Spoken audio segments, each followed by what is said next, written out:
Hello everyone, সবাই কেমন আছেন? আশা করি সবাই ভালো আছেন। বন্ধুরা, আমরা সবাই জানি যে টাকার রেট ভিন্ন ভিন্ন।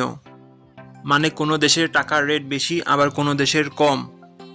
কিন্তু আপনি কি জানেন আজকের দিনে ভারতের 1 রুপি সমান বাংলাদেশের কত টাকা হয়? আপনার ধারণা কি ঠিক, নাকি অবাক হওয়ার মতো কোনো চমক আছে? এই ভিডিওটি বিশেষভাবে আপনার জন্য তৈরি, তাই শেষ পর্যন্ত দেখুন। কারণ আপনি যদি নিয়মিত টাকার রেট জানেন, তাহলে অর্থ লেনদেন বা বিদেশ থেকে পাঠানো রেমিটেন্সে লাভবান হতে পারেন। আজ শনিবার 30শে মে 2026। আজ ভারতের 1 টাকা সমান বাংলাদেশের 1 টাকা 29 পয়সা, আর অপরদিকে বাংলাদেশে 1 টাকা সমান ভারতের 0 টাকা 77 পয়সা।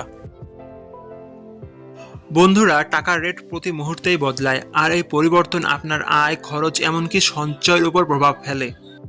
তাই নতুন রেট সবার আগে জানতে এখনই চ্যানেলটি সাবস্ক্রাইব করুন এবং বেল আইকন প্রেস করুন, যাতে কোনো আপডেট মিস না করেন। আমার কাজগুলো যদি আপনার ভালো লাগে, ডেসক্রিপশনে ও পিন কমেন্টে সাপোর্ট করে লিঙ্ক দেওয়া আছে, ঘুরে আসতে পারেন।